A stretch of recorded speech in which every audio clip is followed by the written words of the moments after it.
we'll start with a silent prayer.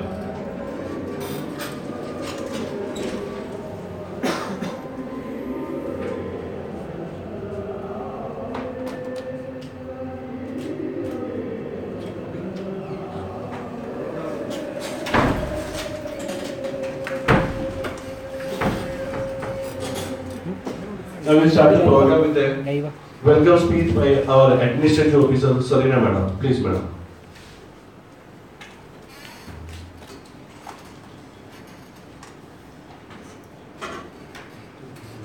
Very good morning to all of you. Our chief guest of today's function, Mr. Harry Fortseller, all the principals of all the institutions of Jadit Islam Orphanage and Education Institutions, head of departments, other faculty members, and the convener of this program, Dr. Sajeevan, the technical advisor, Mr. Russell. A warm welcome to all of you to this function. Actually, I'm very happy to be standing here because when I met Harry Fortseller, I was just going back to my 1 week in Netherlands, and the very nice session that we had with him at the Saxion University. I think 8 of us, we had gone there and we had attended a very good fruitful session with him at Saxion University, and it was very informative and very useful to us later on to carry on our work here in JDT. Anyway, here we have gathered around for an international conference on water security for life security, and I think we have the apt guest, and we are most honored, sir, to have you here as the chief guest for this function. We welcome you, sir, to this function.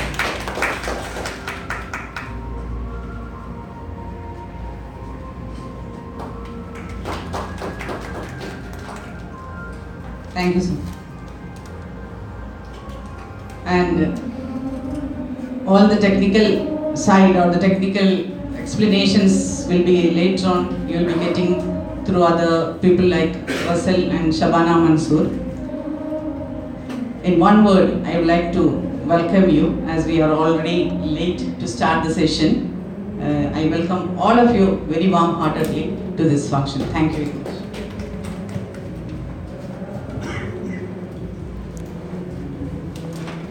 Good morning everyone once again. Warm welcome to each and everyone to this international conference, Water Security for Life Security. This conference is organized in connection with the 4th phase of Clean Water and Sanitation Project, a joint collaboration by Saxion University of Applied Science, Netherlands and JDT Group of Institutes. Now, I invite Mr. Russell PK, Faculty of Department of Architecture, JDT Islam Polytechnic College. He is also the program coordinator of this international conference. He is here to give a brief summary of this conference. Sir. Good morning, one and all. Respected Dr. Harry Fortseller, our administrative officer, Serena Madam, and the convener, Mr. Sajeevan, and the other principals and my colleagues on the dais. Being the coordinator of the program, I believe it's my duty to summarize the program. Actually, it is the first international water conference jointly organized by Saxion University of Applied Sciences, Netherlands, and JDT Islam Education Institutions. The conference mainly highlights on the water security for life security. This conference was scheduled as 2 days program on the 12th and 30th The conference has an objective for making JDT water secure institution in the country, and also to be a model for replication elsewhere. The first day of program scheduled in 2 sessions, with a formal session starting with the introduction of the topic by Ms. Shabana Manzoor, Head of Sections, Civil Engineering Department, JDT Islam Polytechnic College. The main highlight of the program is a technical talk by Professor Harry Futsalar. Sir, we are deeply honored by your presence. You are such a dynamic and eminent personality. Responsible is you are also an expert in water quality and management. Afternoon session will be a site visit at ICRA Hospital by the water team, and a formal meeting thereafter. The second day program will cover a wide range of topics related to water security by expert talks of Dr. Harry Futsalar, Dr. Kamalam Joseph, and Mr. Hanish Manikar. In the afternoon section, we will be having an interactive section with the Polytechnic water team at Polytechnic College. So, I wish the best success for the program, and also I invite Ms. Shabana Manzoor for introducing the topic. Thank you.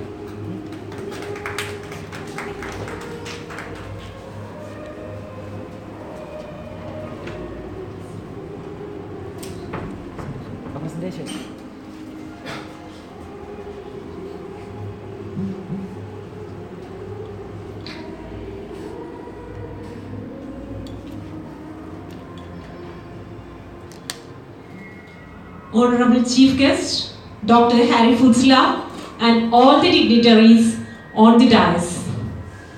A very pleasant good morning to you all.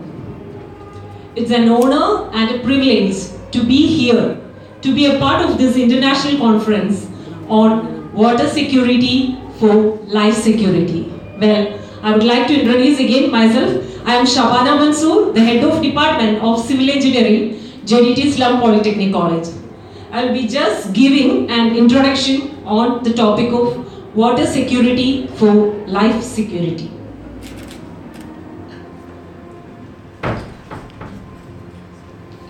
Water, in its absolute terms, is not in short supply planet-wide. We all know that 71% of the Earth's surface is covered with water, and the fresh water counts to only 2.5%. But the most alarming thing is that according to the United Nations Water Organization, the total usable freshwater supply, I repeat, the total usable freshwater supply for ecosystems and humans is less than 1%. Isn't it an alarming situation? And the water use has been growing at a rapid rate, more than twice the rate for the population increase in the last century. Specifically, the water withdrawals are expected to increase by 50% by 2025 in developing countries. In developed countries, it is not much up to that percentage. And our country, India, is it water secure? Actually, India is facing a serious water resource problem, and as the trends suggest, India is expected to be water stressed by 2025 and water scarce by 2050 if the current usage and patterns prevail. And India's aggregate demand is expected to double by 2030. Some studies indicate that the water demand is expected to double from present 700 billion cubic meters to more than 1,500 billion cubic meters by 2030. and our land, Kerala, lovingly called God's own country. And its land of truly a mesmerizing beauty, with its sun-bathed golden beaches, its cerulean lagoons, its bountiful rivers, its abundant diversity of flora and fauna, the land beyond explanation. You can see there from the land is bounded by Arabian Sea, that is what I am pointing there, Arabian Sea on the west and the Western Ghats on the east. And we have a tropical climate, equable tropical climate all through the year. We are blessed with 2 monsoon showers, the southwest monsoon from June to September and the northeast monsoon from October to November. And we are blessed with 44 rivers which is running through its lush green landscape, and we are receiving a rainfall of 3000 millimeter a year. Maybe from the previous rainfall records it may be between 2500 to 3000, but we have got much lower values than that.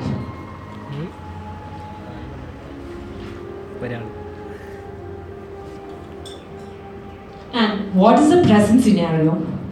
Despite having an abundant rainfall of 3000 millimeter, our state was declared a drought-hit state in the year 2016 because of the less availability of the rainfall.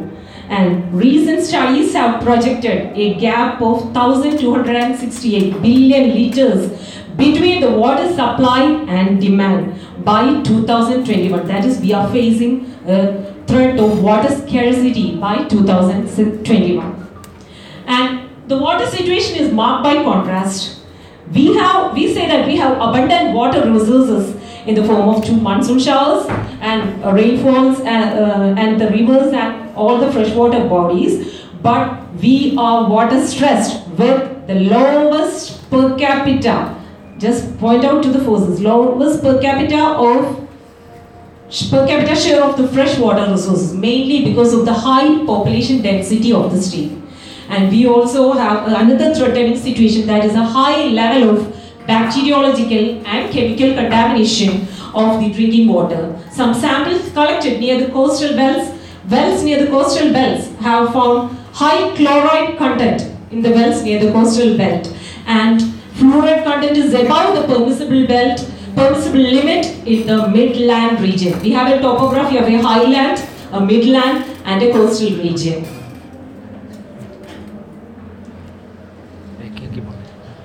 And the root causes to the present scenario are urbanization.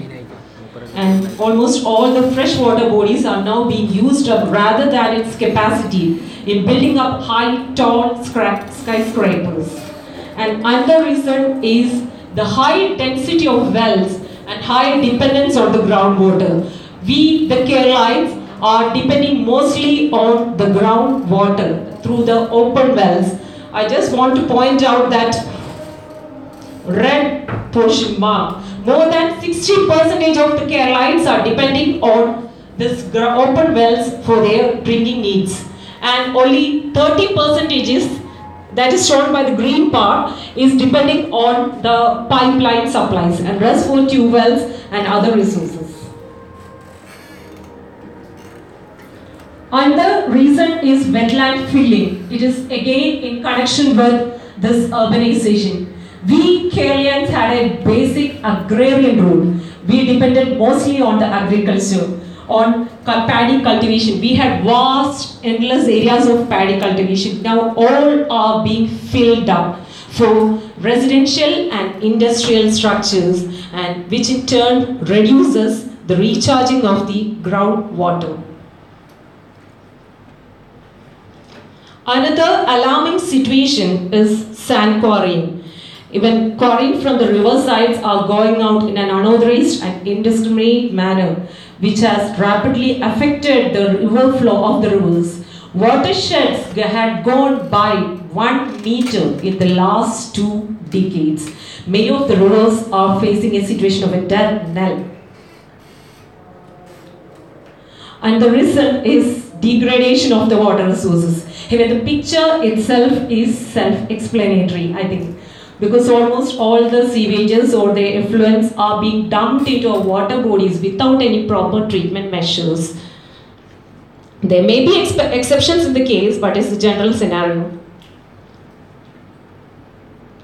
And the reason is the bacteriological contamination of the drinking water. Even it is an economic review that was conducted in 2012, and we can see the position of Kerala in the extent of water contamination. That is a green one, that is showing the Kerala state. Among the other South Indian states, we have the highest range of bacteriological contamination, which is much more than the national average. And the reason for that is due to because I have already mentioned that we have a very high population density, and we are depending on this wells. In certain areas, there is open wells of more than 250 wells per square kilometer. And due to the close proximity of these wells and leach pits, the water bodies have high levels of bacteriological contamination, and we lack irregular monitoring of the drinking water supplies. Another serious issue is solid waste dumping. Due to the increased population, the solid waste is also dumping on all these. Dumping has been increased recent years. Our capital city, that is Trivandrum, is generating more than 300 tons of waste per day. And our state generates, even though it's an unofficial estimate, but maybe more or less than that. The state generates more than 6,000 tons of waste per day. And we lack a proper centralized sewage treatment system. Even though our government has implemented many measures for collection of garbage, it is a disgraceful situation to say that garbage is often collected to heap dumped in other areas. And another reason is the biomedical waste.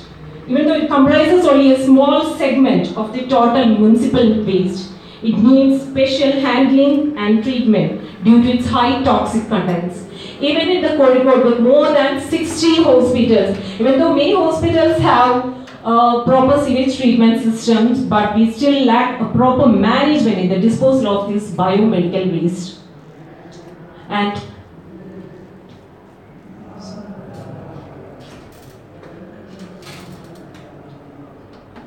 before discussing on to Kerala issues, we should focus on what is happening in JDT. Presently, this JDT, the most reputed institution in Kerala, and in Kerala, is spread over an area of 20 acres. It's more than 20 acres. Exactly speaking, it is 20.33. With the buildings and associated facilities that is closely packed in an area of 49,000 square kilometers. So what we face is a miniature. Why I wanted to discuss with the Kerala pattern is that what we face is a miniature of what the Kerala faces. And we have a topography just like Kerala. We have a highland portion, there is a midland area and a lowland area. And we have almost 1,500 faculties and 15,000 students. With a per capita consumption of 150 liters per day, the total consumption sums up to more than 2 lakh liters per day. And we depend for the drinking water supplies on open wells. One is in the Polytechnic campus and one is just near outside the campus, apart from the corporation water supplies. And these wells, discharge in these wells have been rapidly decreasing over the past years. And even though we are blessed with abundant monsoon showers from June to October, we have, as already mentioned, we have a topography which has a highland, a midland and a lowland area. And most of the water floods off to run off to the downstream due to the topography. Even from the roof area, we can collect an estimated water of more than 69,000 m3. We don't have a proper collection pattern here. And one thing which lacks is the proper sewage disposal system. I mean a centralized sewage disposal system. We at present have 2 sewage treatment plants. One is connecting the mess hall, the ladies hostel and the JDT schools, and another one is for the dialysis unit. And we have recently launched Ablution Water Treatment Project, which has been a joint collaboration with the Saxion University of Applied Sciences and JDT Islam group of institutions. And we have actually a part of this clean water and sanitation project. We have come a long way. We have implemented many techniques in the campus like wind irrigation, well recharging, and this recently launched Ablution Water Treatment Project. And still we are in a long way towards our final goal of a water surplus campus. And everything will be complete unless we have a joint effort towards this venture. And I am leaving the conclusion over to you. What you want your JDT to be? A drought hit campus or a water surplus campus? Thank you.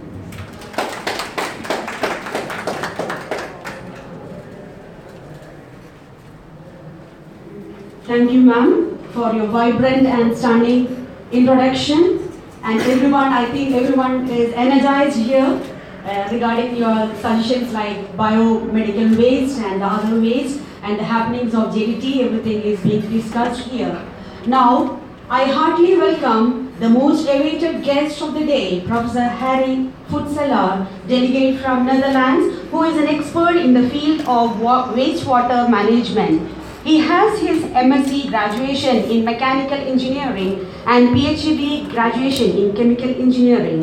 He started his career in membrane filtration and has long track record in the field of water and wastewater management, as already said. He is an experienced project manager in educational research and development and demonstration project. He is a professor in Saxion University of Applied Science, Netherlands.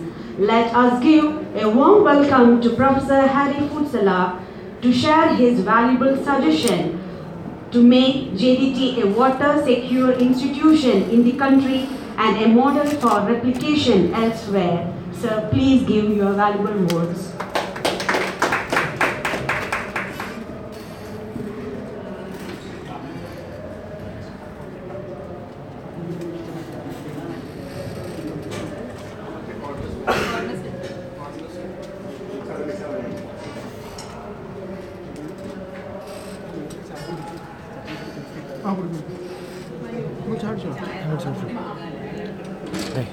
live.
Okay, good morning once again.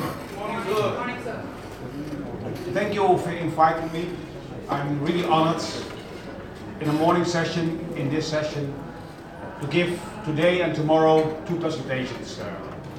As was told, today it will not be a really technical presentation. It will more be sharing something. Also in the morning we saw that students were sharing their efforts with people who really need it. And it was really what was making me really happy. Because being a professor, being a teacher, I always tell to my students, it's not one-way traffic.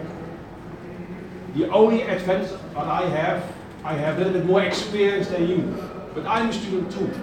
We travel together to experience, to discover, to gain new knowledge. My knowledge is from the past.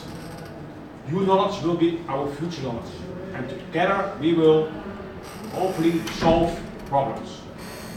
In preparing this presentation, more or less was the same picture Dr. Mansour is ending with. Yeah, a heavy view of water. But I warn you, part of my talk will be heavy. But also like the previous talk, there will be a serious warning.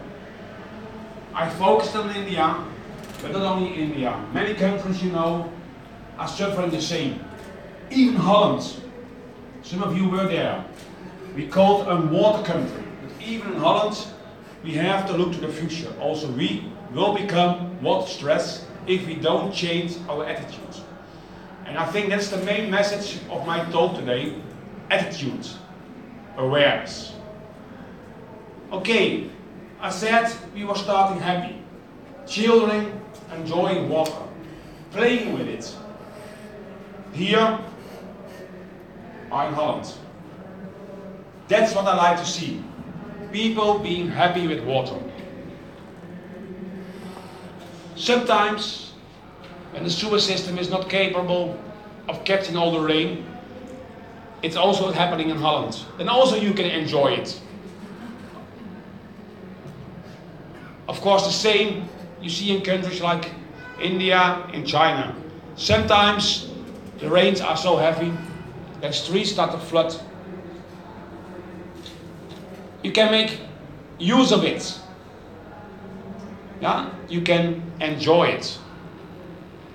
Also, rivers. You can use them for enjoy.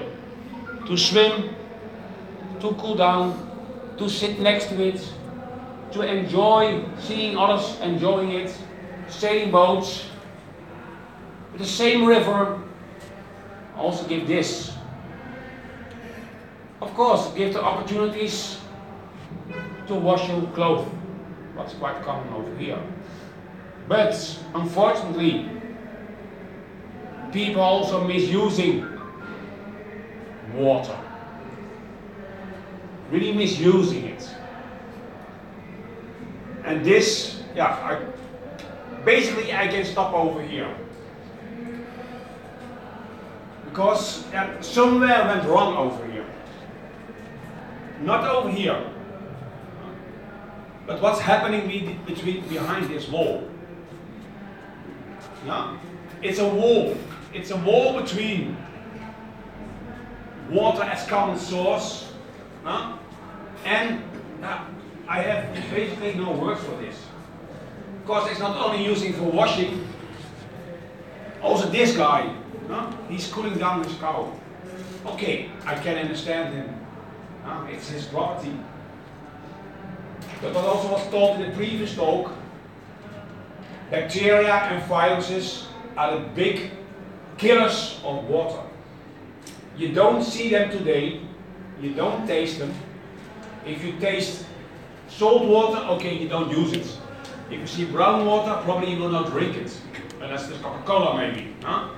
But the only time you see bacteria and viruses, it's the next day. And for many children and adults, it's too late. You will get diarrhea, and you know, amongst children, diarrhea is the cause number one. A lot of children die before they even reach the age of 5.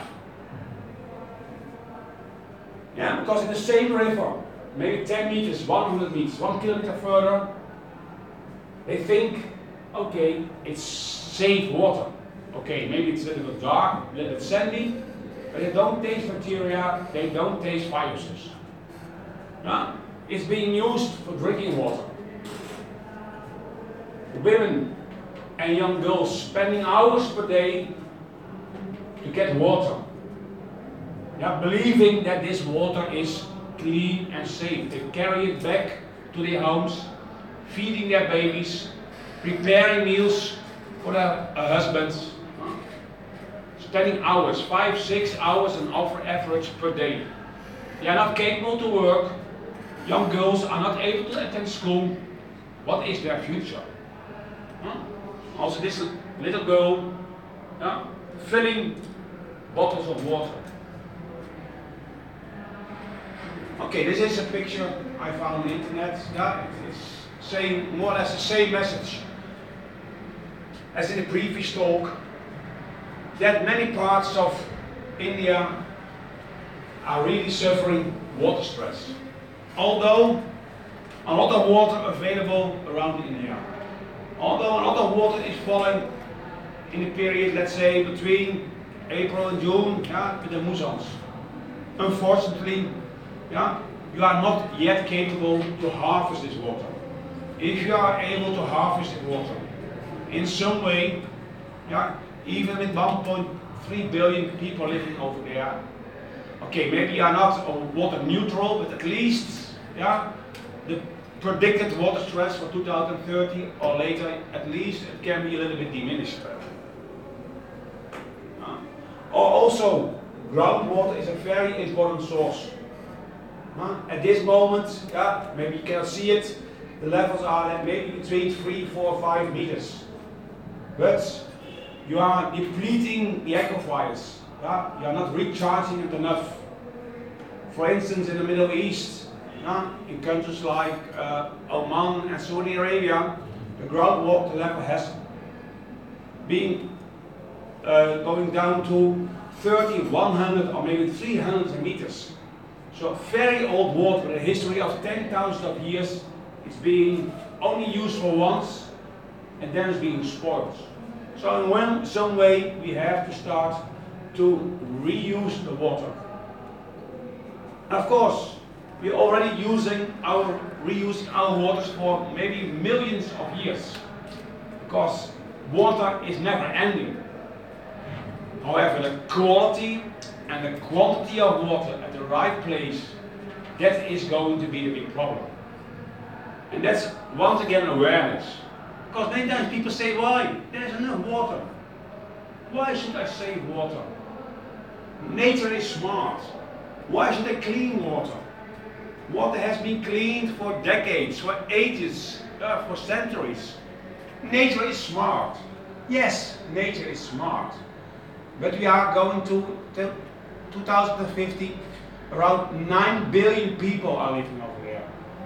And they are living in concentrated areas. In India, many cities of millions are rising. In China, in Africa, in South America. So what do we expect from nature? We should not expect something from nature. Nature should expect something from us. Respecting nature. That's what we have to tell ourselves, but also our children. And if we can recover that balance, okay, then of course we can enjoy water many more years. Okay, this is a little bit small, but still you see that especially women and young girls, they have to carry on. Also, although still many citizens in India are still living in rural areas, we expect a big shift from rural to cities. And then, we should be smart with water, we should be smart with energy, we should be smart with foods, we should be smart with housing, etc., etc. So we have to decrease the recycle rate. We cannot rely completely anymore on nature. So this is how Earth is looking. However, we should avoid that Earth are starting to look like this. That we are cracking down it. In some way, we have to stop. We have to stop ourselves. Okay, of course you're aware of the Sustainable Development Goals. They were previously called the Millennium Development Goals. That was 7 until 2015. And one big change has been occurring. In the previous one, water was not mentioned directly. It was hidden somewhere. Now they put water back in a very central position. And there are many aspects, and I have highlighted 3 of them. And in fact, partly I have already mentioned them. One important aspect is, although we are equal, I think worldwide really they have to take care of that, especially women and our little girls, yeah, get better access to water. Also, it is be very important, I cannot stress it enough, the awareness, yeah, that really we have to bless water. And last but not least, I saw in the previous talk centralized systems. Tomorrow I will show some pictures about Holland. Yeah? In Holland we started, let's say, 150 years ago. Everything is centralized. All the waste is going outside the cities and drinking water is coming inside the cities. It's a great system, but we have one big problem. To change this system, to be more sustainable, we have to change a lot of in technical way. Here in India and many other countries you have an advantage because your infrastructure is not yet so well developed as compared to Holland. You have a big chance to make a big step forward. I'm not going to centralized system, but to do decentralized systems. In two ways, because when you have to reuse your own wastewater in some way, you are also responsible that all the dirt you are putting inside your wastewater can be removed again. In Holland, you have a sewer system and all the waste is going out of the system. You pay some tax and you expect somebody else is taking care of your waste. So why is it the care that put on it? No, it's being taxed, everybody's paying for it, and okay, they will take care of it, and in the morning I open the tap again and good drinking water is coming out of there. So, although you can put a value by means of €1 or whatever kind of money on it, that does not mean that you have solved the problem. And that's the advantage of decentralized systems. Once again, is that community building. Because what is waste for me can be a raw material from a neighbor. So of course this is a nice picture. One big truck is entering, everybody is going there, but people have many times no idea where the water is coming from. There is no one-to-one relation. So they expect next day there will be again a truck supplying again clean water. Okay, this is already more locally. There's a source. And every day women, children can go there to get water. For free, at least to pay little thing. However, this is an advantage. Because you may expect water is coming from outside, it will be clean. Here you don't have to be waiting. You can every minute you can get water. However, you have to take into account that, let's say, improved water does not mean that water is always be safe. Because although you have a pumping system, you get groundwater, but what's happening in the ground? I was told that many houses over here do have their own wastewater treatment system by means of a septic tank. And let's say on the home area you also have the wells. Okay, there are regulations for distance. But anyway, worldwide, and it was also said in the previous talk, bacteria and viruses are the most found contaminants in drinking water. And that is also the most dangerous one. So although you have a well like this, you always should know what's happening around it. And not only on your own area, but also what is your neighbors are doing. Are they taking care properly of their wastewater? So, to conclude, the water cycle. In fact, it's a perfect system. Until we as human beings entered in this system. Okay, we are trying to put some purification in it. Drinking water or wastewater treatment plants.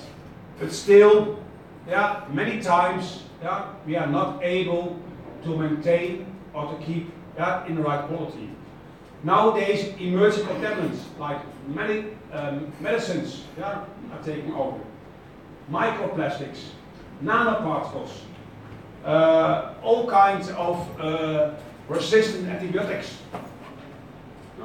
At one side they are helping us, at the other side they also, we have to fight against it.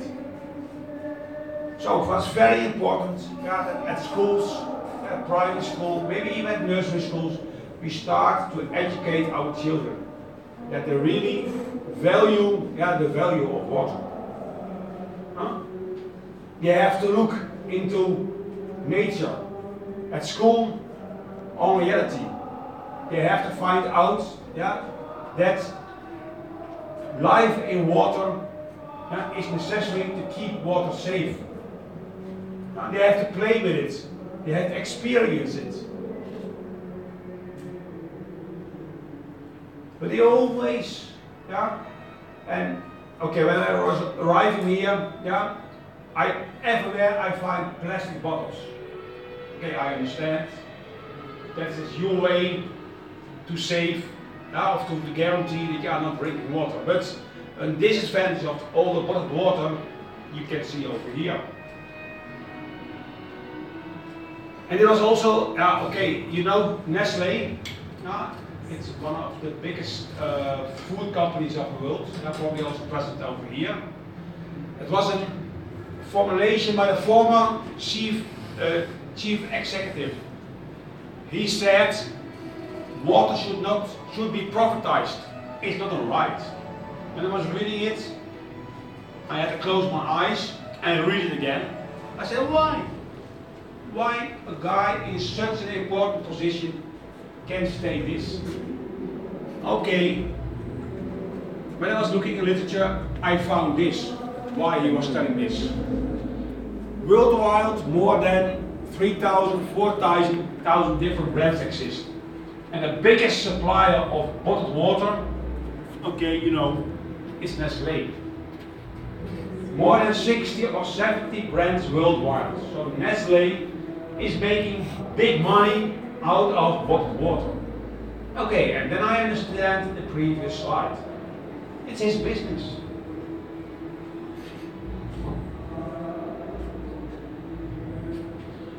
Another hidden message. When you have a bottle of water, let's say half a liter of water, you think you're only buying half a liter of water. However, to produce just a plastic bottle, you need more or less 10 times more water. Okay, drinking water out of a bottle is safe, but in fact, you are spoiling 10 times more water because of only using once a bottle. So in some way, we also have to think of how can we reuse the bottle. Okay, in Holland there are many initiatives. Now, people have visited Holland, you know, you can drink out of our tap, no problem. I always tell to my students, our water is so good that we are even washing our cars with it. We are flushing our toilets with drinking water, we're washing our clothes, and we're wetting our garden. Okay, when you are in Holland, maybe you think we are nuts, but are not. Because to give you an indication, in Holland, 1,000 liters of water only costs €1.5. That means roughly, let's say 1,500 times.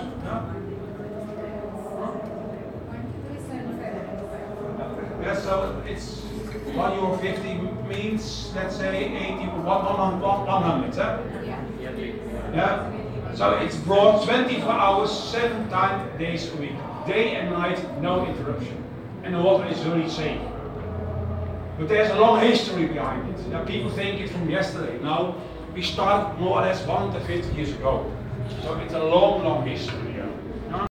I think the water is not too cheap because it's publicly owned and those companies are not allowed to make profit. They only are allowed to make a little bit profit to do investments. And one of the big challenges we are now facing, together with our water bowls, indeed are microplastics, nanoparticles, and also medical leftovers. And tomorrow I will tell a little bit more about it. But we really should be aware that every drop that you're using in Holland, in some way you're also influencing the water at other sides of the world. So that's why I think, although it's good to supply water, food industry, fishing industry, oil industry, chip industry, 3 out of the 4, and that is, I think, even becoming more and more. Sometimes I'm telling my students, water is, let's say, a hidden source. It's the target, it's the mean. So to end up, I try to share a little bit the happiness of water, but also with a serious warning. Really we have to change. And the only change is not that we have to start tomorrow. Okay, we do it tomorrow, or maybe the day after tomorrow. No, we are already, in fact, too late. In fact, at many situations, it's already 1 minute behind 12, instead of being 1 minute. And capacity building, at nursery, primary, up till whatever, I think is the key item. And this is my message. We have to involve everybody here, starting with our children. Thank you for your attention.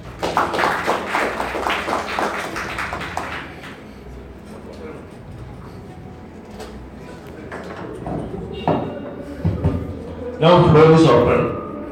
If anybody has doubt, you can please communicate with Hari sir.